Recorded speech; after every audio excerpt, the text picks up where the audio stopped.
There is an ancient Cherokee proverb that states, "A woman's highest calling is to connect a man to his soul so he can unite with Source. A man's highest calling is to protect a woman so she can walk the earth unharmed." This proverb describes a state of perfect harmony, the reality where the feminine is safe to be vulnerable and the masculine acts as a protective shield. But for most of my life, my internal landscape was the exact opposite of that sacred protection.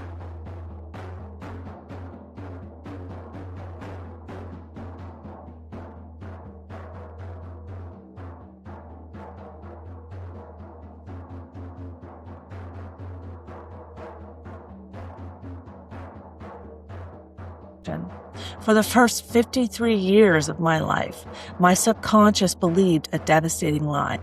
I was completely replaceable. That single hidden wound attracted toxic relationships, a near-death experience, and eventually a suicide attempt. It took me 4 decades of breaking down to finally realize that the universe isn't punishing me, it's mirroring me.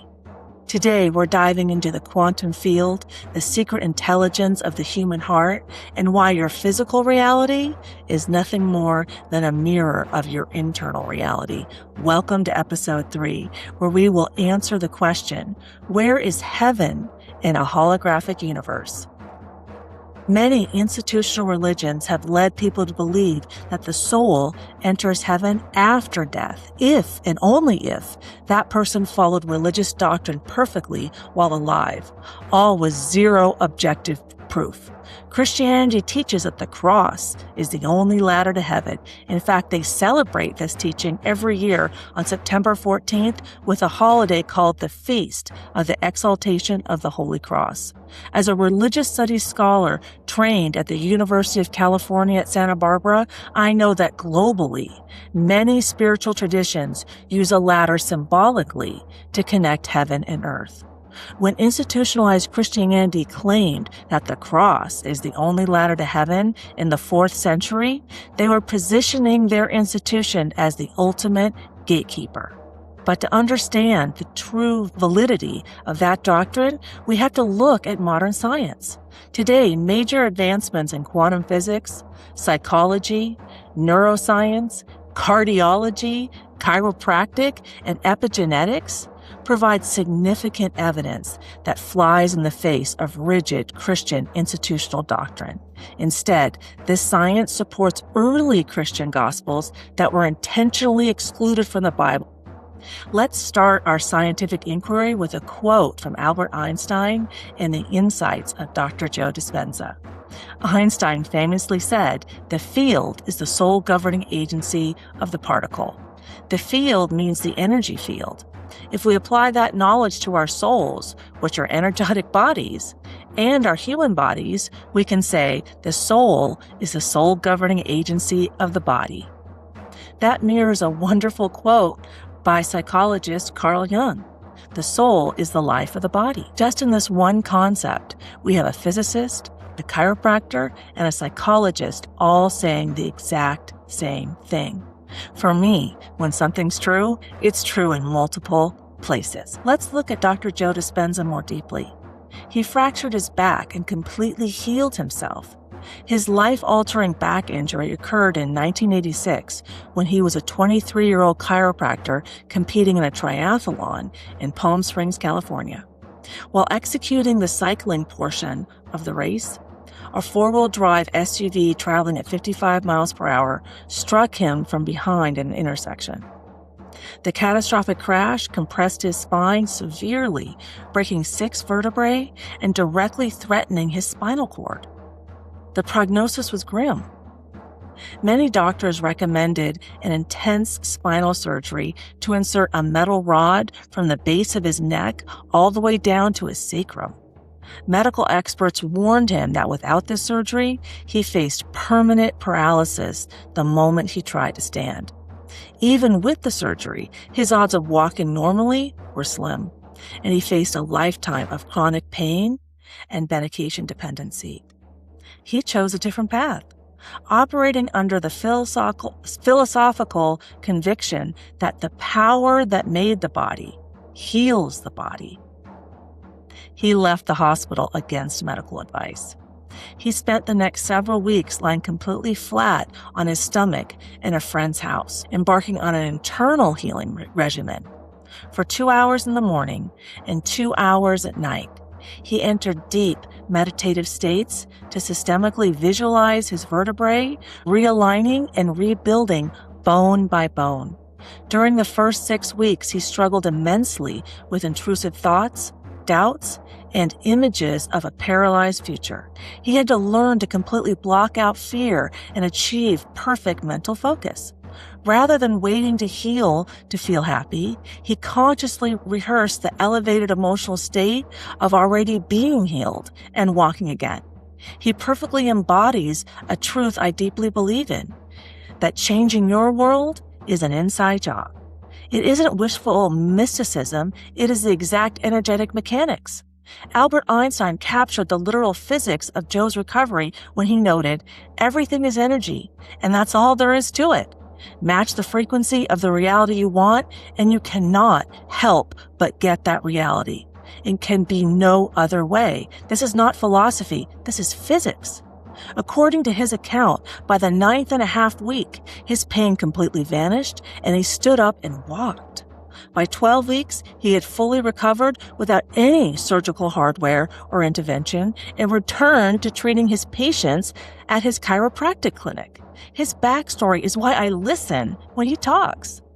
Let's look at exactly how this structural shift happens in real time. Einstein said the field, the wave, the energy is the sole governing agency of the particle. Energy controls matter. He didn't say particle controls the particle. He said the field controls the particle. If you change the information in the field, can you change the projection, the particle in three-dimensional reality? This is a holographic universe. So if the quantum field is an invisible field of energy that exists beyond our senses, beyond our body, our environment, and time, and the only way we are going to connect to it is to take all of our attention off our body, all of our attention off the environment. What's the environment made of? People, objects, things, places, and take all of your attention off of linear time, the predictable future, and the familiar past, and find the sweet spot, the generous present moment. That's the unknown. That's the door. That's the moment you become nobody, no one, no thing, nowhere, no time. That is the moment you are pure conscious. And that is the moment you're walking through the door to the quantum field. Dr. Joe Dispenza explains how we live in a holographic universe beautifully in his teaching. The quantum field, a reality beyond the senses. Dr. Dispenza states that our 5 senses trick us into seeing a world of separation, but we actually live in an interconnected, holographic universe. He teaches that 99.999% of reality is invisible energy, the quantum field, and only 0.0001% is solid matter. So how did Dr. Joe Dispenza create his own heaven on earth? He transformed his emotional wounds into personal wisdom. He didn't manifest a poor outcome because he refused to allow his internal world to be driven by fear, doubt, and images of a paralyzed future. Now, I know that when I spend time in my fears, that is exactly what I manifest in my physical reality. But when I spend time in my self-belief and my self-love, that is what I manifest. What you project into your physical reality is a direct reflection of what is going on internally for you. Your physical reality is a mirror of your internal reality. This is a prime example of one of my core teachings. The universe is a mirror. Wisdom says that the universe is a mirror, showing me myself in every moment as a constant feedback loop for self-improvement. Knowledge says that we attract what we are through energetic resonance, meaning a vibrational match. When wisdom and knowledge align, you find universal truth. And when something is true, it's true in multiple places. Like Einstein said, this is not philosophy, this is physics. Let's look at another example of how this works so you can implement this wisdom into your own life. Until I was 53 years old, I subconsciously believed I was replaceable. Because of that unhealed wound, since my childhood, I repeatedly attracted players into my life. I attracted people like Justin Waller with his BFF, Andrew Tate, two decorated fire academy instructors, and even my childhood soulmate, JC. JC wanted to marry me in high school, but explicitly stated he would have other women because he aligned with Mormon polygamous teachings. I rejected him. Those painful life events were not random. They were precisely designed by the universe to point out a wound in my soul. The subconscious belief that I am replaceable. No one is replaceable. But it took me 53 years, a toxic marriage, a near-death experience, failed relationships with my children, a suicide attempt, and healing my emotional wounds with several men to finally figure that out. I needed all of those intense life challenges before I was ready to face the truth. That is why I'm so happy for Dr. Dispenza. He was able to face his truth and save his ability to walk at such a young age. I learned so much from his example. Now, I understand that my soul plans my life based on my wounds to create opportunities for expansion. I had a lot of wounds, which meant I had significant room to grow. My soul needed those challenges to expand my emotional range, widen my consciousness, and truly individuate, as Carl Jung would say. Through that integration, I am finally a healthy, mature adult at 56 years old. Carl Jung perfectly mapped out the mechanics of my 53-year pattern with his timeless warning. Until you make the unconscious conscious, it will direct your life and you will call it fate. For decades, I thought attracting those players into my life and landing at rock bottom was simply my bad fate. It wasn't. It was my unconscious shadow structurally orchestrating my reality until I finally opened my eyes to face the mirror. And right as I write those words, the universe mirrors me again. The song "The End" by The Doors just came on in my room. Jim Morrison famously said that song wasn't just about a breakup. It was a goodbye to a kind of childhood. In Jungian psychology, that is exactly what true individuation demands. It requires the end of the fragile, unhealed childhood ego that believed it was replaceable so that the true divine soul can finally take the wheel. We have to let the old version of you die before you can build heaven on earth inside yourself. This brings us back to our core question. Where is heaven in a holographic universe? Heaven is not a geographic location you travel to after you die. Heaven is created right now in your heart and soul as an energetic frequency that attracts positive experiences into your life. Physically, earth is heaven. For me, hell on earth was simply the unhealed state of my relationships, especially my relationship with myself. When I learned to transform my own emotional wounds into personal wisdom, my physical and emotional pain faded and my relationships transformed. I still face daily challenges, but seeing how beautifully my children are doing today compared to 10 years ago makes my heart sing with absolute joy. To understand how heaven is generated emotionally in our hearts before it projects externally, we can look to modern cardiology. Earlier this year, I learned that the human heart is actually a fluid vortex. Let's listen to cardiologist Dr. Tom Cohen describe this phenomenon. Let me just read this because I think it's actually probably one of the best descriptions of the heart that I've ever run across. They taught you the heart was just a glorified meat pump, that it squeezes and pushes blood like some crude mechanical device. A hydraulic engine made of flesh. That is what they want you to believe.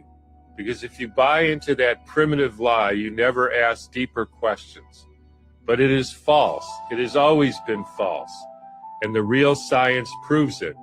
Dr. Francesco Torrenguas, a Spanish cardiac researcher, discovered what the textbooks refuse to acknowledge, that the heart is not a pump. He dissected thousands of hearts and found that the heart is a single continuous muscle band folded into a spiral. He proved that the heart works like a vortex generator, creating suction and torque, not pressure. He called it the helical ventricular myocardial band, and it changes everything. The real movement of the blood comes from pressure differentials, electromagnetic flow, and coherent resonance. The blood spirals naturally. It need not be forced through miles of arteries and capillaries. The so-called pump is not strong enough to push thick fluid through 60,000 miles of tubing. That is basic physics. That lie was dead on arrival. Here is the truth. Blood moves before the heart forms in the embryo. That is, by the way, a documented fact. It flows via frequency, resonance, and electric charge. The body is a field, not a factory. Your heart creates a toroidal electromagnetic field that radiates 6 meters from the body. This field syncs with the earth, the sun, and every living being around you. It is a resonator, a tuner, a conductor. It aligns the rhythm of your cells. It feels, it remembers, it emits, and it responds to emotion, thought, light, sound, and breath. When you feel love, grief, fear, or peace, your heart transmits it. It is the central frequency modulator of your biology, not a pump. And the institutions know this. The Heart Math Institute has measured these fields for decades.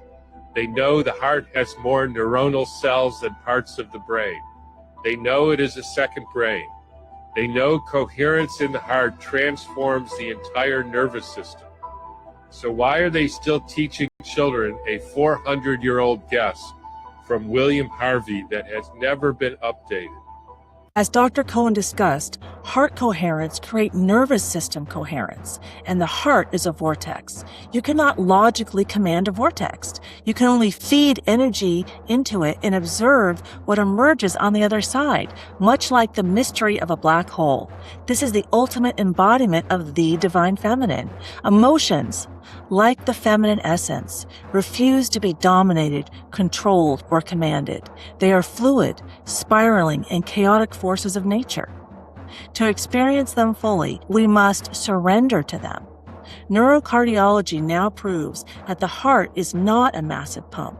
It is a highly sophisticated, independent thinking center. The heart contains its own intrinsic nervous system, an intricate network of over 40,000 neurons, often called the little brain in the heart. Crucially, this cardiac nervous system sends far more neurological signals up to the brain than the brain sends down to the heart. The heart is the primary narrator of our reality. What commands the heart? But the soul. Einstein spoke to this truth with his famous quote, "The field is the sole governing agency of the particle." Since souls are energetic bodies, like we said, the soul is the sole governing agency of the body. And like we talked before, my quote aligns with Carl Jung saying the soul is the life of the body. This reveals a profound internal dance between the feminine and masculine forces within our own biology. The feminine, the heart, and surrender. First, you feel an emotion generated by your soul, which is communicated to the heart. The heart, operating in its feminine essence of pure reception and raw feeling, translates that emotional vibration into neurological patterns. It then communicates that truth upward to the brain. The masculine, the brain, and orchestration. The brain receives the heart's message and acts in its masculine essence of structure, logic, and orchestration. It decodes the signal and decides exactly which hormones, neuropeptides, and chemicals to release into the bloodstream to physically manifest that emotion in the body. The heart feels, and the brain organizes the response. This biological feedback loop is the exact reason why the physical body acts as a perfect, flawless mirror of the soul. Your biology is simply your internal emotional frequency made visible. To prove just how foundational this vortex is to our physical existence, Dr. Cohen reveals that this energetic spiral actually precedes our physical anatomy. Let's look at exactly how the heart forms in a fetus. Long before your heart ever beat, thousands of cardiac cells made a silent decision. There was no pulse, no rhythm, no sound. In the earliest stages of development, individual heart cells begin firing electrical signals on their own. Then something remarkable happens. They synchronize. Separate impulses align into one coordinated electrical wave. That wave triggers the first contraction, the first heartbeat, the beginning of a rhythm that can last a lifetime. Blood flows in a human fetus in a spiral fashion before the physical heart even forms, validating the claim that the heart is a physical vortex. It makes perfect sense that our emotions spiral outward in a similar vortex. You cannot logically command a vortex. Have you ever been successful at commanding your emotions, your feelings? I know I haven't. We have to fully accept our feelings to extract the wisdom hidden inside them. We can command from our brain, but we can only align with our heart. Once we understand how to create heaven on earth on an individual level, we can begin to apply this exact same wisdom and knowledge to global politics. Carl Jung taught us that beneath our personal minds lies a collective unconscious, a shared ancestral reservoir of human memory, instincts, and archetypes. Because the universe is a mirror, global conflict is simply this collective unconscious made visible. It is individual shadow projection writ large. When nations go to war, they are not just fighting physical enemies, they are projecting their pooled, unhealed cultural darkness outward, so that humanity has an external opportunity to see it, face it, and transform it into light while we are alive. Jung famously said, "One does not become enlightened by imagining beings of light, but by making their darkness conscious." True safety, honor, and alignment always begins within our closest, most intricate human connections. It is a blueprint for individual harmony. But when we fail to protect one another on that foundational level, our unhealed personal wounds ripple outward, fracturing our societies, our institutions, and our entire geopolitical landscape. We cannot engineer peace out there in the world until we first heal the war raging inside our own souls. True change is never a political negotiation. It is a profound inside job. Today, we are pulling back the global curtain to expose how systemic shadows manifest right inside our classrooms and courtrooms, and laying down an uncompromising 4-pillar pact for real, lasting global peace. We will do a deep dive into this topic next time in episode 4. As I sit here recording these final thoughts for you, a second beautiful, unmistakable confirmation just happened in my room. Right after Jim Morrison's The End finished playing, the song Stairway to Heaven by Led Zeppelin just started spinning in the background. In a universe that operates as a perfect living mirror, there are absolutely no coincidences. Those two songs represent the entire journey of the soul. Before you can climb the stairway, you have to face the end.